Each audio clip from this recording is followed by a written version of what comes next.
Good evening students. आज की class में की पॉइंट स्टडी करेंगे हम। तो बच्चों, लास्ट हमने की पॉइंट स्टडी किया था कल की क्लास में कि नेशनल टोबैको कंट्रोल प्रोग्राम कब लॉन्च हुआ था। नेशनल टोबैको कंट्रोल प्रोग्राम कब लॉन्च हुआ था? तो बच्चों, national tobacco control programme launch हुआ था 2007 एंड 2008 में। 2007 और 8 के मध्यम में national tobacco control programme launch हुआ था। इसके सिवा बच्चों, और हमने कल क्या क्या पढ़ा था वो भी मैं आपको बता देती हूँ। कल हमने पढ़ा था कि नेशनल मलेरिया कंट्रोल प्रोग्राम कब आया। तो कंट्रोल प्रोग्राम आया था 1953 में। नेशनल मलेरिया इरेडिकेशन प्रोग्राम कब आया? 1958 में। एंटी मलेरिया प्रोग्राम कब आया? 1999 के अंदर। उसके बाद में बच्चों, मॉडिफाइड प्लान ऑफ ऑपरेशन 1977 में आया था। और ये जो मॉडिफाइड प्लान ऑफ ऑपरेशन था ये भी मलेरिया के लिए था।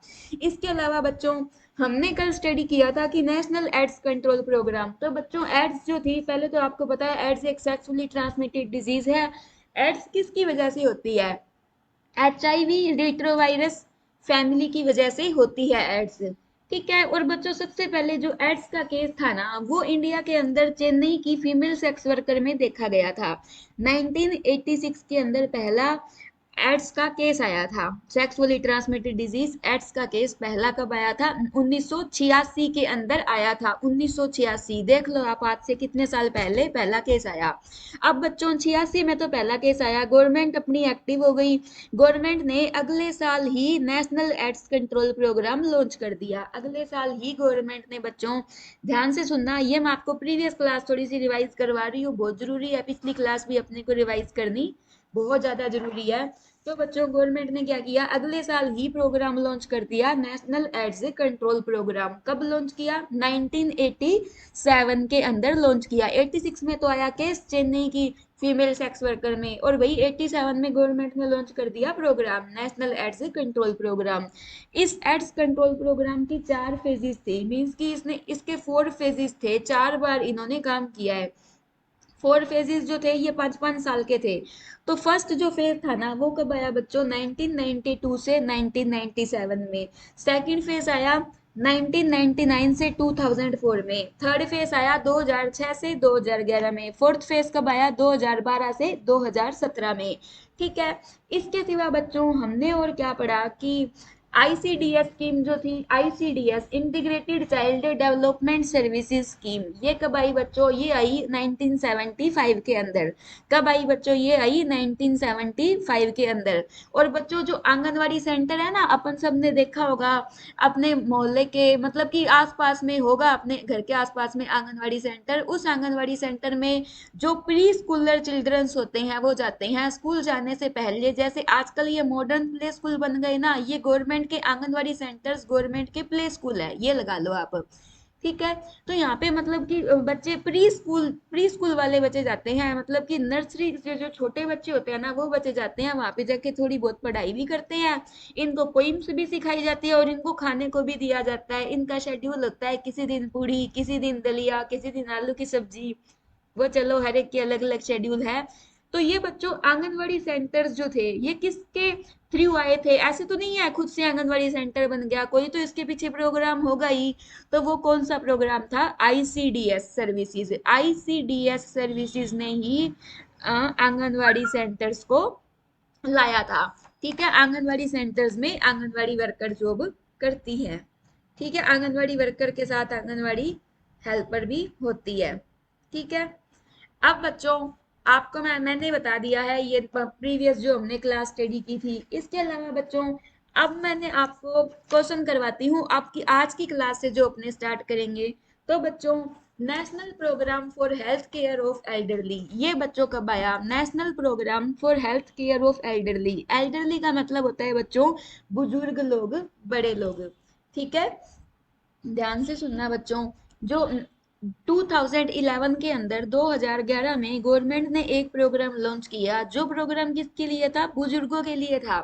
ठीक है। और आने वाले टाइम के अंदर बच्चों, इसकी ना, मतलब कि एक एन, जैसे ना अब एक NCD ऐप है, HWC ऐप है, as C H O posted है ना, उन्हें ज्यादा पता होता है बच्चों, वो इस पे काम करते हैं। ठीक है। ये अलग अलग मतलब कि ऐप है, उस ऐप के हिसाब से अपने को चलना होता है, उन ऐप के अकॉर्डिंग अपने को काम करना होता है। फिलहाल तो है NCD, non communicable disease app है, ठीक है। इसके अलावा एक ऑनलाइन रिपोर्टिंग के लिए भी एक ऐप है। इस दो तीन ऐप है ये, ठीक है। अब बच्चों हमें ये बोला जा रहा है कि आने वाले 2-3 साल के अंदर आपको एक ये ऐप और मिलेगी, national programme for health care of elderly, जिसमें आप अपने गांव के 60 साल से ऊपर के हर आदमी का डाटा भरोगे कि भाई इस आदमी के साथ कोई मारपीट तो नहीं हो रही है, कोई ये साइकोलॉजिकली डिस्टर्ब्ड तो नहीं है। इस टाइप से बच्चों इन चीजों का ध्यान रखा जाएगा। तो ये क्या है बच्चों, national programme for health care of elderly. ये कब आया? 2011 में, ठीक है। नेक्स्ट है बच्चों national health mission. National health mission कब आया? 2013 में आया था। एनयूएचएम भी 2013 में आया था। नेक्स्ट है बच्चों national AIDS control programme phase 4। तो एड्स कंट्रोल प्रोग्राम की फेज 4 कब आई? एड्स कंट्रोल प्रोग्राम की फेज 4 कब आई थी? तो फेज 4 आई थी 2012 से 2017 में। तो बच्चों ये देखो देखो, फेज 1 जो थी, फेज 1 कब आई थी आपको भी अच्छे से पता है, 1992 से 1997 तक तो थी फेज 1, ठीक है। अब बच्चों बात आती है फेज 2 की। फेज 2 जो थी वो कब से कब तक आई थी? 1999 से 2004 तक रही।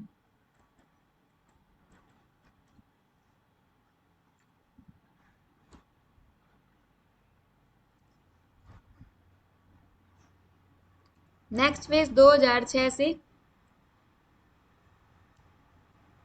2006 टू 2011 तक रही। फेज 4 का आपका डाटा मैंने यहाँ पे दे ही दिया है, ठीक है। अब बच्चों आप सबको पता है कि अपने प्रधानमंत्री जी नरेंद्र मोदी जी सबसे पहले बच्चों 2014 में आए थे। कब आए थे? 2014 में। 14 के बाद में बच्चों 24 आ गया, तब से अपने नरेंद्र मोदी जी ही अपने प्रधानमंत्री है। तो नरेंद्र मोदी जी 2014 में आए, इन्होंने क्या किया? जन धन कर दिया भाई, लोगों को धन बांट दिया। आप मेरी बात सुनो, 2014 में, तो 2014 में क्या आया? प्रधानमंत्री जन धन योजना। इस जन धन योजना के तहत बच्चों सभी के खाते भी बनते थे। इस जन धन योजना के तहत सभी के खाते भी बनते थे, प्रधानमंत्री जन धन योजना 2014 में, ठीक है। नेक्स्ट है बच्चों, अब क्या किया मोदी जी ने? अपने को धन दे दिया 2014 में। अब बच्चों धन आ गया, उस धन को सुरक्षित भी करना है। सुरक्षित कैसे करेंगे? बीमा करवा के करेंगे। तो 2014 में तो धन दे दिया, 2015 में बोला भी आप बीमा करवा लो अपने अपने। इन्होंने दो बीमा योजना निकाली, एक सुरक्षा, एक जीवन ज्योति बीमा योजना, ठीक है। तो बच्चों प्रधानमंत्री जन धन योजना आई 2014 में, प्रधानमंत्री सुरक्षा बीमा योजना कब आई? 2015 में। और प्रधानमंत्री जीवन ज्योति बीमा योजना भी कब आई बच्चों? 2015 के अंदर आई थी, ठीक है। उसके बाद में है बच्चों नेशनल हेल्थ पॉलिसी। बच्चों नेशनल हेल्थ पॉलिसी कब आई थी? नेशनल हेल्थ पॉलिसी बच्चों कब आई थी? तो नेशनल हेल्थ पॉलिसी आई थी बच्चों 1983 के अंदर। कब आई थी बच्चों? 1983 के अंदर। और नेशनल हेल्थ पॉलिसी रिवाइज्ड कब हुई थी? 2002 में। रिवाइज्ड कब हुई थी नेशनल हेल्थ पॉलिसी बच्चों? तो ये रिवाइज हुई थी 2002 में, ठीक है बच्चों। Good evening Kavya. तो बच्चों जो मैं आपको करवा रही हूँ, क्या वो आपको समझ आ रहा है?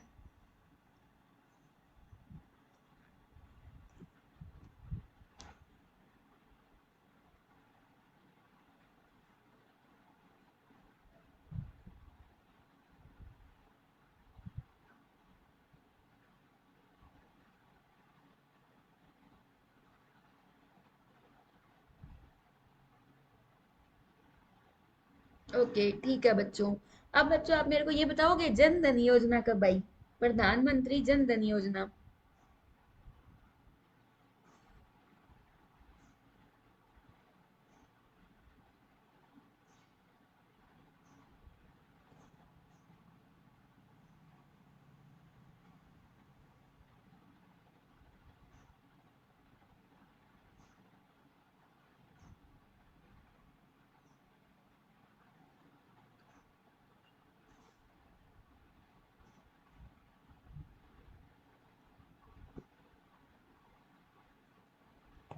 ठीक है।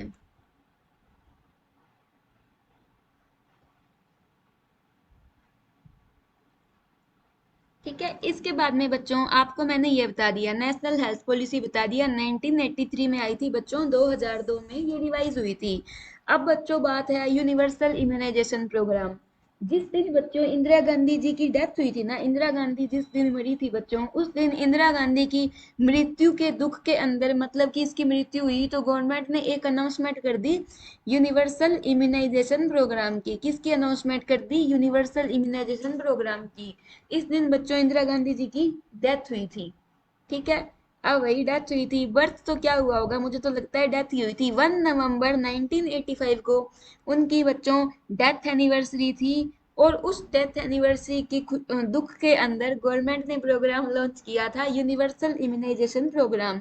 यूनिवर्सल मीन्स कि बच्चों पूरे के पूरे यूनिवर्स के अंदर, यूनिवर्सल अपने जो मतलब पूरा इंडिया है उसके अंदर यूनिवर्सल इम्यूनाइजेशन प्रोग्राम लॉन्च हुआ था 1985 के अंदर, कि हर बच्चा जो है, हर बच्चा इम्यूनाइज्ड हो। ऐसा ना हो कि हमारा कोई भी बच्चा इम्यूनाइज ना हो, इसीलिए गवर्नमेंट ने प्रोग्राम लॉन्च कर दिया यूनिवर्सल इम्यूनाइजेशन प्रोग्राम 1985 के अंदर। और 1989 में क्या आया? Blood safety programme. 1989 के अंदर क्या आया? ब्लड सेफ्टी प्रोग्राम आया। 1989 के अंदर आया ब्लड सेफ्टी प्रोग्राम। ठीक है, नेशनल हेल्थ पॉलिसी 2002 में। आरसीएच प्रोग्राम, तो बच्चों RCH programme, reproductive and child health programme, मैंने आपको कल पे बताया था 1997 में आया था। ठीक है, और national vector borne disease control programme, बच्चों ध्यान से सुनना, अब है बच्चों national vector borne disease control programme. तो बच्चों इसके रिगार्डिंग ना मैं आपको थोड़ी सी हिस्ट्री बता देती हूँ। वेक्टर बोर्न, वेक्टर्स का मतलब होता है बच्चों जो डिजीज जैसे मच्छरों की वजह से होती है, कोई मॉस्किटो मच्छर, इन मक्खी, इन सब की वजह से होती है ना, इन सबको क्या बोलते हैं? हम वेक्टर बोलते हैं। ठीक है, और वेक्टर की वजह से होने वाली डिजीज को हम क्या बोलते हैं? वेक्टर बोर्न डिजीज बोलते हैं। और ये vector borne disease control programme बच्चों कब आया? 2003 से 2004 के बीच में आया। मैंने आपको बच्चों कल भी बताया था, आज भी फिर से बता रही हूँ कि vector borne disease control programme कब से कब तक आया? 2003 से 2004 के बीच में आया। नेक्स्ट है बच्चों revise programme of nutritional support, कि भाई जो छोटे बच्चे हैं, जो जिनको न्यूट्रिशन की जरूरत है, उनको न्यूट्रिशनल सपोर्ट दिया जाए। ये बच्चों कब आया? 2004 में आया कि न्यूट्रिशनल सपोर्ट दिया जाए। ये कब आया? 2004 में आया। ठीक है, अब बच्चों जननी सुरक्षा योजना कब आया? 2005 में। जननी शिशु सुरक्षा योजना कब आया बच्चों? 2011 में आया। कब आया? 2011 में। कितनी 2011 में कब आया बच्चों? ये भी आपको अच्छे से पता है, 2011 में भी अप्रैल में आया था। कब आया था? अप्रैल में। अप्रैल में नहीं, जून में, 1 जून 2011 को आया था। ठीक है, इसके बाद में बच्चों अब जो हमारे ईयर्स थे वो ईयर्स मोस्टली कंप्लीट हो चुके हैं। ठीक है, अब बच्चों हम स्टडी करते हैं ईयर्स ना करके, अब हम की पॉइंट्स स्टडी करेंगे। ठीक है, डांडिया 14 में, हाँ दंडिया 14 में, बीमा कराए 15 में। पुष्पा आपने बहुत अच्छे से जवाब दिया। और काव्या को भी आपका जो रिप्लाई है वो बहुत ज्यादा पसंद आया है। तो बच्चों ऐसे ही रिप्लाई करते रहा करो, और आप अपने फ्रेंड्स को भी क्लास में ले आया करो। ऐसे नहीं, चलो मान लिया अगर वो उनको जो भी उनकी मेंटालिटी है, आप उनको डेमो पे तो ले आओ, एटलीस्ट डेमो तो लगा के देख ले वो। ठीक है, डेमो तो लगा के देखे। आप बच्चों कोशिश करो, ये है ज्यादा स्टूडेंट्स हो तो क्लास थोड़ी आपको भी मतलब कमेंट्स आते रहते हैं, रिप्लाई आते रहते हैं, इसमें क्लास में इससे क्लास में रौनक रहेगी। ठीक है, बाकी जितने भी आप स्टूडेंट्स हो, आप सारे रिप्लाई करोगे ना तो भी मुझे तो क्लास में रौनक लगेगी। ठीक है, अब है बच्चों next point, chloramphenicol drug causes grey baby syndrome in infant and children. ठीक है, तो अब बच्चों मैं आपको क्लियर करती हूँ कि जो क्लोरामफेनिकोल जो ड्रग है वो क्या है। क्लोरामफेनिकोल जो है ये एक एंटीबायोटिक है। क्या है बच्चों? ये एक एंटीबायोटिक ड्रग है जिसको हम इन्फेक्शन को ट्रीट करने में यूज करते हैं। जो बच्चों माउथ का इन्फेक्शन हो गया, आई का इन्फेक्शन हो गया, इनके इनके इन्फेक्शन को ठीक करने में अपने क्लोरामफेनिकोल का यूज करते हैं। ये जो क्लोरामफेनिकोल है इसका एक एडवर्स इफेक्ट है ग्रे बेबी सिंड्रोम। इस क्लोरामफेनिकोल का बच्चों एक एडवर्स इफेक्ट है ग्रे बेबी सिंड्रोम क्या है? ग्रे बेबी सिंड्रोम है। ठीक है। ग्रे बेबी सिंड्रोम का मतलब बच्चों ये है, इससे क्या होएगा ना, बच्चे की जो स्किन है ना, स्किन स्किन हो जाएगी बच्चे की, जैसे राख का रंग होता है ना, राख का स्लेटी रंग होता है, वैसे बच्चे की स्किन हो जाएगी। और बच्चे का जो ब्लड है ना, ब्लड सर्कुलेशन वो डिस्टर्ब हो जाएगी। और बच्चे का जो पेट है ना, पेट पेट में क्या हो जाएगा, डिस्टेंशन हो जाएगा, एब्डोमिनल डिस्टेंशन, हीमोडायनामिक कोलैप्स और ग्रे डिस्कलरेशन होगी। ठीक है। ये होता है। ये बच्चों ऐसा इसलिए होता है क्योंकि जो क्लोरामफेनिकोल होती है ना, वो लीवर की एबिलिटी, जो क्लोरामफेनिकोल जो होती है ना, वो अपनी लीवर की एबिलिटी से डायरेक्टली रिलेटेड होती है। ठीक है। ये लीवर की फंक्शनिंग को वीक कर देती है, या फिर अपना लीवर इतना स्ट्रांग नहीं हो सकता है, होता है भी इसको हैंडल करे। बच्चों के अंदर, इन्फेंट्स और चिल्ड्रन में उनका लीवर इतना स्ट्रांग नहीं है भी वो इस ड्रग को मेटाबोलाइज करे, इस ड्रग को अपनी बॉडी से बाहर निकाले। ठीक है। इसलिए बच्चों, ठीक है। अब बच्चों नेक्स्ट पॉइंट है हमारा, ये आपको अच्छे समझ में आ गया। अभी क्लोरामफेनिकोल एंटीबायोटिक है, इस एंटीबायोटिक का एडवर्स इफेक्ट है चिल्ड्रंस में और इन्फेंट में ग्रे बेबी सिंड्रोम। बच्चा राख जैसे रंग का हो जाएगा, हेमोडायनामिक कोलैप्स होगा, एब्डोमिनल डिस्टेंशन होगा। ठीक है बच्चों, इस पॉइंट में कुछ भी मुश्किल नहीं है। नेक्स्ट है बच्चों अमोइबिएसिस। अमोइबिएसिस तो ध्यान से सुनना बच्चों, ये जो अमोइबिएसिस होता है ना, अमोइबिएसिस जो है, ये होती है बच्चों dysentery. Dysentery, protozoal dysentery. Dysentery का मतलब होता है बच्चों स्टूल के साथ में ब्लड आता है। ठीक है। और ये अमोइबियसिस जो है, ये किस वजह से होता है, एंटामीबा हिस्टोलाइटिका की वजह से होता है। किस वजह से होता है ये, एंटामीबा हिस्टोलाइटिका की वजह से होता है। ठीक है। और ये डिसेंट्री होती है। और ये कैसे स्प्रेड होती है, फीकल ओरल रूट से। कोई वॉशरूम जाके आया, फ्रेश होकर आया, हैंड नहीं वॉश किए अपने और डायरेक्टली खाना खाने लग गए, उससे बच्चों ये जो अमोइबियसिस है ये स्प्रेड होती है। ठीक है। ये भी आपको अच्छे से समझ में आ गया। अब बच्चों नेक्स्ट है, scotch tape is used to identify pinworm infestation. ठीक है। अब बच्चों मैं आपको बताती हूँ, इन्फेस्टेशन, इन्फेस्टेशन क्या होता है बच्चों, इन किसी भी पैरासाइट या प्रोटोजोआ की वजह से हुए हुए हुए किसी भी पैरासाइट या प्रोटोजोआ की वजह से होने वाले इन्फेक्शन को हम क्या बोलते हैं, इन्फेस्टेशन बोलते हैं। किसी भी पैरासाइट या फिर प्रोटोजोआ की वजह से होने वाले इन्फेक्शन को हम इन्फेस्टेशन बोलते हैं। ठीक है। तो बच्चों जो स्कॉच टेप स्वैब है ना, scotch tape, scotch tape swab क्या होता है बच्चों, ध्यान से सुनना। देखो मैंने आपको क्या बोला है कि ये ना पिन वर्म इन्फेक्शन है। ध्यान से सुनना बच्चों, इसमें और ये किस वजह से होता है, एंटेरोबियस वर्मिकुलरिस की वजह से होता है। कौन से प्रोटोजोआ की वजह से होता है, एंटेरोबियस वर्मिकुलरिस की वजह से होता है। ध्यान से सुनना। अब बच्चों ये जो है क्या होएगा, मतलब स्टूल से ये जो इन प्रोटोजोआ ये रिलीज होता है। ठीक है। अभी स्टूल से पास आउट होता है, तो अब क्या होएगा, रात के अंदर ना वो मतलब कि जो सारे के सारे जो बैक्टीरिया है ना, वो जो एनस एनस के जो बाहर की स्किन है ना, उसके आसपास में इकट्ठे हो जाएंगे। तो बच्चे को इन्फेक्शन है, अपने को लग रहा है कि बच्चे को इन्फेस्टेशन है, पिनवर्म इन्फेस्टेशन। ठीक है। एंटेरोबियस वर्मिकुलरिस की वजह से। तो हम क्या करेंगे, जैसे ही बच्चा मॉर्निंग में उठेगा ना, तो हम उसका जो पेरिएनल स्किन है बच्चे की, उस पेरिएनल स्किन के ऊपर ना टेप लगाएंगे। फिर उस टेप लगाएंगे, नॉर्मली वही चेपी वही वाली टेप लगाएंगे और उसको खींच लेंगे। फिर उस टेप को हम माइक्रोस्कोप के अंदर माइक्रोबायोलॉजी में ले जाकर उसको स्टडी करेंगे, और स्टडी करके हम ये देखेंगे कि भाई इसके अंदर इन्फेक्शन तो नहीं है, इसके अंदर कहीं पे इन्फेक्शन तो नहीं है। ठीक है। समझ आया आपको। स्कॉच टेप स्वैब जो है वो पिनवर्म इन्फेस्टेशन को आइडेंटिफाई करने के लिए यूज होता है। तो बच्चों समझ आया, पिनवर्म इन्फेस्टेशन किस वजह से होती है, एंटेरोबियस वर्मिकुलरिस की वजह से होती है। ये एंटेरोबियस वर्मिकुलरिस जो होती है बच्चों, स्टूल के थ्रू कोई भी पैरासाइट होता है जो अपने खाने से, जो अपने ओरल कैविटी से जो पैरासाइट्स लेंगे वो स्टूल के थ्रू बाहर भी तो रिलीज होंगे। तो बच्चों बच्चे को जो बच्चा सो के पूरी रात उठेगा, उस बच्चे के स्टूल में जो मतलब पेरियनल स्किन स्किन है वहां पे हम टेप लगाकर उसको खींचेंगे। और मॉर्निंग सैंपल इसीलिए लेते हैं क्योंकि पूरी रात के पैरासाइट से रिलीज हो चुके होते हैं, पैरासाइट्स के एग होते हैं वहां पे, तो हम माइक्रोबायोलॉजी में आइडेंटिफाई करेंगे। ठीक है, ये बच्चों आई होप कि आपको ये पॉइंट समझ में आ गया होगा अच्छे से। नेक्स्ट है बच्चों, bagassosis is caused by inhalation of sugar cane dust. बच्चों गन्ने का भरा हुआ बैग, गन्ने का भरा हुआ बैग, गन्ने को इंग्लिश में क्या बोलते हैं, शुगर केन। शुगर केन का भरा हुआ बैग, थोड़ी सी ये लाइन ध्यान में रखना, मैं आपको एक बैग दे रही हूँ, उस बैग में बहुत सारे शुगर केन है, गन्ने हैं, ठीक है।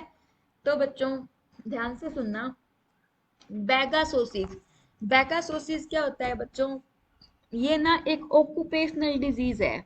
बैगासोसिस एक ऑक्यूपेशनल डिजीज है जो किस वजह से होती है, जो गन्ना होता है ना, गन्ना जो गन्ने के खेत में काम करते हैं, गन्ने की फैक्ट्री में काम करते हैं, अभी गन्ना तो रॉ मटेरियल आ गया कि उससे जो प्रोडक्ट्स बनते हैं, जो प्रोडक्ट बनते हैं, उन प्रोडक्ट को बनाने वाली फैक्ट्री में जो काम करते हैं उन लोगों में ना डिजीज देखने को मिलती है, बैगासोसिस।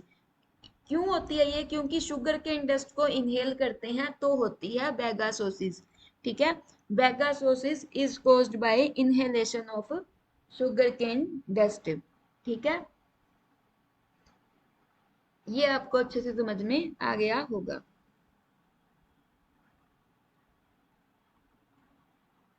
नेक्स्ट है बच्चों स्ट्रेप्टोमाइसिन। स्ट्रेप्टोमाइसिन बच्चों एक एंटी ट्यूबरकल ड्रग है, मतलब कि जब किसी को टीबी हो जाती है ना तो स्ट्रेप्टोमाइसिन देते हैं। और ये स्ट्रेप्टोमाइसिन जो है अपने प्रेगनेंसी में बिल्कुल भी नहीं देते हैं। प्रेगनेंसी में क्यों नहीं देंगे बच्चों, क्योंकि ये क्या करेंगे, बच्चे की किडनी खराब कर देती है, ये स्ट्रेप्टोमाइसिन बच्चे की किडनी को नहीं बनने देगी प्रॉपरली, तो हम स्ट्रेप्टोमाइसिन ड्रग नहीं देते हैं। अगर प्रेग्नेंट लेडी को टीबी है तो हम उसे स्ट्रेप्टोमाइसिन नहीं देते हैं। दूसरा बच्चों, ये जो स्ट्रेप्टोमाइसिन होती है ना, ये अपने को अपनी जो ईयर नर्व होती है ना, उस ईयर नर्व को भी डैमेज करती है। ये भी साइड इफेक्ट है स्ट्रेप्टोमाइसिन का। क्या साइड इफेक्ट है, कि ये ऑटोटॉक्सिसिटी कोज करवाती है।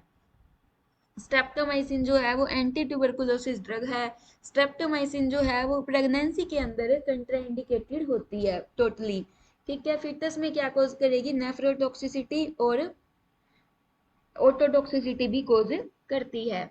अब बच्चों आपको एक अच्छी सी बात बताती हूँ, आज के दिन पूरे इंडिया में किसी को भी टीबी हो जाए स्ट्रेप्टोमाइसिन नहीं दी जाती है, क्योंकि बच्चों स्ट्रेप्टोमाइसिन का ना इंजेक्शन लगता था। तो अब बच्चों आप बताओ, इंजेक्शन कोई लगाता नहीं था, फिर धीरे धीरे गवर्नमेंट ने बंदी कर दी। गवर्नमेंट कहती कि नहीं भाई स्ट्रेप्टोमाइसिन को काट ही दो, एक तो इतने साइड इफेक्ट है, इसकी वजह हम कुछ और अल्टरनेटिव यूज कर लेंगे। ठीक है, ये भी आपको समझ आ गया। अब बच्चों जितना मैंने आपको बताया है, क्या आप सबको समझ में आ गया है।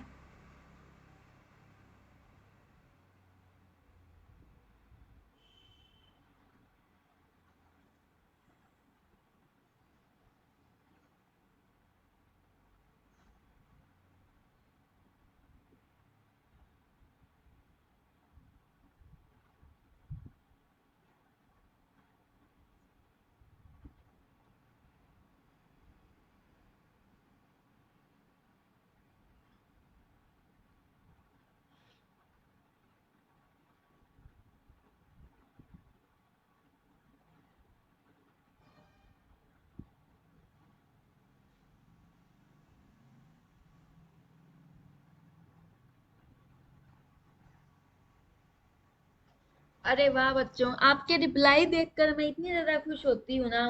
ठीक है, अब बच्चों नेक्स्ट है बच्चों काला जार। काला जार का बच्चों, काला जार तो है इसका देसी नाम, जैसे परट्यूसिस का देसी नाम क्या है, whooping कफ है, वैसे ही काला जार तो एक देसी नाम है। काला जार का ओरिजिनल नेम क्या है, लिशमानियासिस। क्या नेम है बच्चों, लिशमानियासिस। और ये लिशमानियासिस किस वजह से होता है, जो घूमती हुई मक्खियां हैं, आसमान में उड़ती हुई मक्खियां हैं, आसमान मतलब बच्चों वही अपनी जो घर का जो आसमान है उसमें जो मक्खियां हैं, उनकी वजह से काला आजार होता है।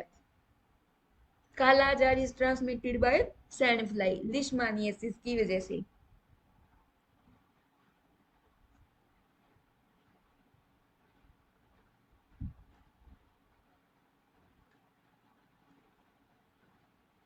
यूनिवर्सल इम्यूनाइजेशन प्रोग्राम बच्चों कब लॉन्च हुआ?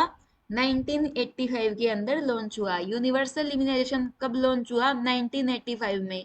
कब लॉन्च हुआ? 1985 में 1 नवंबर को। कब लॉन्च हुआ बच्चों? 1 नवंबर को लॉन्च हुआ। ठीक है। नेक्स्ट है बच्चों Guthrie test. Guthrie test is use to screen phenylketonuria. Phenylketonuria. अब बच्चों फिनाइल कीटोन यूरिया, अब बच्चों पहले तो मैं आपको बताती हूँ इसमें क्या होता है ना, अपनी बॉडी में क्या आ जाता है, फिनाइल कीटोन डिपोजिट हो जाता है। फिनाइल कीटोन बच्चों एक मतलब मान के चलो आप केमिस्ट्री का प्रोडक्ट है, अपनी बॉडी में फिनाइल कीटोन डिपोजिट हो जाता है। इस फिनाइल कीटोन का कोई अंत नहीं होता है अपनी, मतलब कि कोई एंड नहीं होता है अपनी बॉडी में। फिनाइल कीटोन को ना हाइड्रोलाइज करना पड़ता है एक एंजाइम से, हाइड्रोलेज एंजाइम से। अगर उस हाइड्रोलेज एंजाइम की कमी है ना, तो अपनी बॉडी में क्या हो जाता है, फिनाइल कीटोन यूरिया। इस फिनाइल कीटोन यूरिया को होने की वजह से हम देखेंगे कि बच्चे को ना सीजर्स होते हैं। क्या होंगे? सीजर्स होंगे। उसकी ब्रेन डेवलपमेंट प्रॉपर नहीं होगी। और ये फिनाइल कीटोन यूरिया किस वजह से होता है? हाइड्रोलेज की डेफिशिएंसी की वजह से होता है। किस वजह से होता है? हाइड्रोलेज की डेफिशिएंसी की वजह से होता है। गुथरी टेस्ट जो है उसको हम किसके लिए यूज करते हैं बच्चों? फिनाइल कीटोन यूरिया को स्क्रीन करने के लिए यूज करते हैं। ठीक है।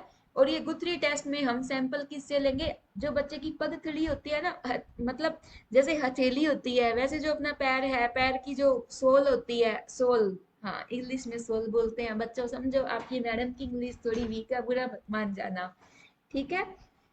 उस सोल से हम फिनाइल गुथरी टेस्ट को करने के लिए सैंपल लेते हैं। और ये किसके लिए यूज होता है? फिनाइल कीटोन यूरिया की स्क्रीनिंग के लिए।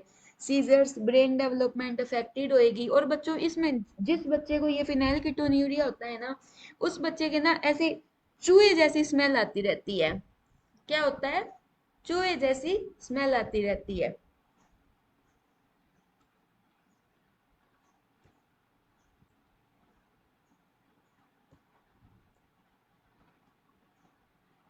वर्ल्ड हेल्थ WHO डे कब सेलिब्रेट होता है? 7 अप्रैल को सेलिब्रेट होता है। WHO डे जो है ये कब सेलिब्रेट होता है? 7 अप्रैल को सेलिब्रेट होता है। वर्ल्ड हेल्थ डे आपको ही पता है ना, उस दिन बच्चों WHO आया था, तो इन्होंने क्या बना दिया? वर्ल्ड हेल्थ डे बना दिया। अब है बच्चों एड्स का पॉजिटिव एजेंट कौन है बच्चों? रिट्रोवायरस है। Positive organism of AIDS. AIDS किस वजह से होती है? रिट्रोवायरस HIV की वजह से होती है। एड्स का पहला केस कब आया बच्चों? बार बार इसीलिए बता रही हूँ बच्चों ताकि आपको याद हो जाए। 1986 में आया था और गवर्नमेंट ने प्रोग्राम लॉन्च कर दिया 1987 में। उसके 4 फेज थे। अब वो 4 फेज भाई आप सारे समझदार हो, आप सबको याद है। ठीक है। नेक्स्ट है बच्चों route of BCG vaccine. BCG vaccine किस रूट से लगती है? तो बच्चों BCG वैक्सीन लगती है इंट्राडर्मल रूट से। बीडी, बीड़ी नाम सुना होगा, घर के बड़े बुजुर्ग लोग पीते हैं बीड़ी। BCG बीड़ी, डर्मल का डी। ठीक है। बी डी, समझ आ गया? BCG dermal. ताकि बच्चों आपको रूट याद रहे। मेरे को नहीं याद रहा था, फिर बस मेरा दिमाग चला एक दिन, मैंने किसी बुजुर्ग को बीड़ी पीते हुए देख लिया, मेरा दिमाग चल गया BCG और डर्मल। ठीक है। अब बच्चों ये आपको समझ में आ गया। अब बच्चों नेक्स्ट आपको बताती हूँ, एक होता है मिड डे मील प्रोग्राम। बच्चों ये जो मिड डे मील प्रोग्राम है ना, मिड डे मील प्रोग्राम ये स्टार्ट हुआ था 1961 के अंदर। कब स्टार्ट हुआ मिड डे मील प्रोग्राम? 1961 के अंदर स्टार्ट हुआ था। और ये मिड डे मील की भाई स्कूल के अंदर मिड डे, आधे दोपहर के टाइम में हम बच्चों को स्कूल में खाना खिलाएंगे। किसकी चेयरमैनशिप में स्टार्ट हुआ था? रेणुका रॉय की चेयरमैनशिप में स्टार्ट हुआ था। ठीक है। Under the chairmanship of Renuka Roy. Renuka Roy जो थी उसने इस प्रोग्राम को लॉन्च करवाया था।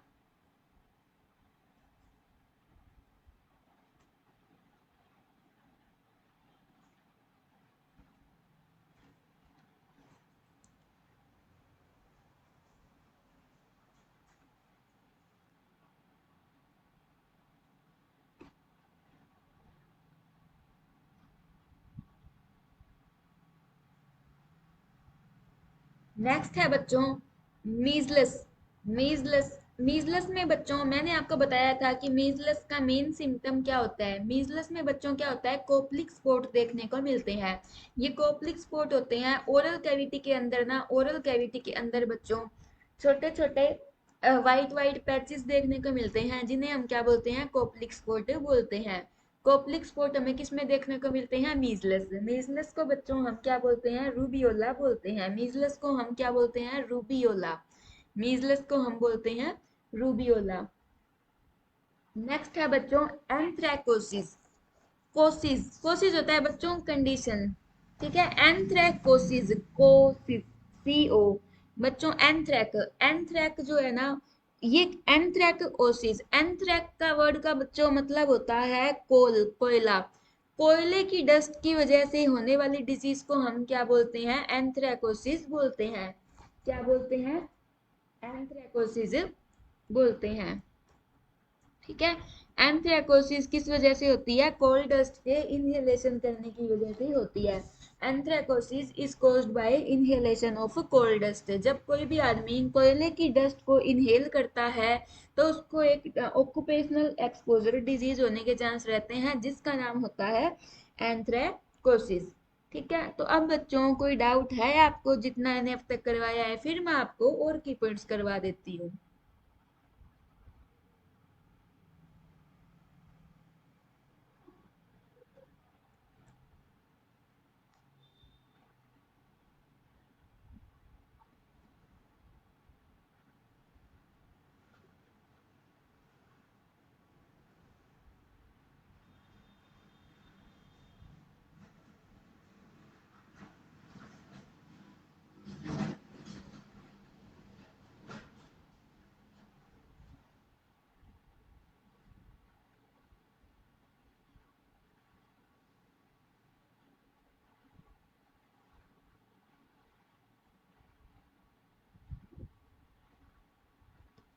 ओके ओके ठीक है। JSY की फुल फॉर्म क्या होती है बच्चों, जननी सुरक्षा योजना। क्या होती है, जननी सुरक्षा योजना। डोट्स की फुल फॉर्म क्या होती है, डोट्स टीबी के ट्रीटमेंट को बोलते हैं। Dots direct observe treatment short course. Dots किसको बोलते हैं, टीबी के ट्रीटमेंट को हम बोलते हैं direct observe treatment short course, ठीक है। अब बच्चों ये आपको समझ में आ गया है।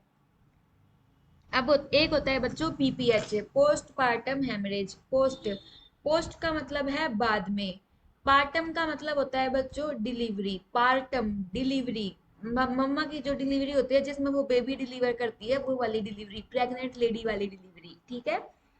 तो पोस्टपार्टम हेमरेज मतलब ब्लीडिंग होना। डिलीवरी के बाद में अगर किसी को ब्लीडिंग होती है तो उसको हम क्या बोलते हैं, PPH बोलते हैं। डिलीवरी के बाद में अगर किसी को ब्लीडिंग होती है तो उसको हम क्या बोलते हैं, PPH बोलते हैं।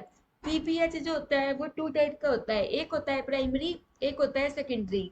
प्राइमरी PPH तो होता है बच्चों वो जो कब हो जाता है, डिलीवरी होने के 24 घंटे के अंदर अंदर। प्राइमरी PPH होता है वो जो हो जाता है बच्चों डिलीवरी होने के 24 घंटे के अंदर अंदर। और सेकेंडरी PPH कौन सा होता है, सेकेंडरी PPH वो होता है जो बच्चों 24 घंटे के बाद में होता है, वो होता है secondary PPH। Primary PPH, primary postpartum haemorrhage कब होता है बच्चों, विद इन 24 आवर्स हो जाता है। कब हो जाता है, विद इन 24 आवर्स हो जाता है, ठीक है। उसके बाद में है बच्चों normal birth weight. Normal birth weight कितना होता है, 2.5 से 3.5 kg। नॉर्मल बर्थ वेट कितना होता है बच्चों, 2.5 से 3.5 kg। नेक्स्ट है बच्चों, अब बच्चों नेक्स्ट पॉइंट है best test to detect iron deficiency in a client is serum ferritin. तो बच्चों यहाँ पे बात है, अगर किसी को आयरन की डेफिशिएंसी है ना, किसी के बच्चे के शरीर में आयरन की कमी है, तो उसके लिए बच्चों हम कौन सा टेस्ट करवाते हैं, सीरम फेरिटिन लेवल चेक करवाते हैं। क्या करवाते हैं, सीरम फेरिटिन लेवल चेक करवाते हैं, ठीक है। नेक्स्ट है बच्चों, जब बच्चे को कब तक ब्रेस्ट फीडिंग करवानी चाहिए, भी बच्चे को कंप्लीटली, ऐसा नहीं है कि थोड़ा पानी दे दिया, थोड़ा सा गुड़ चटा दिया, थोड़ी सी बच्चे को आइसक्रीम खिला दी, थोड़ा सा पिज्जा खिला दिया, थोड़ा सा बर्गर खिला दिया, थोड़ा सा दलिया बनाया घर पे वो खिला दिया, थोड़ी खिचड़ी खिचड़ी खिला दी। 6 महीने तक के बच्चे को हम बाहर की कोई भी चीज नहीं देते हैं। 6 महीने तक के बच्चे को हम बाहर की कोई भी चीज नहीं देते हैं, ठीक है।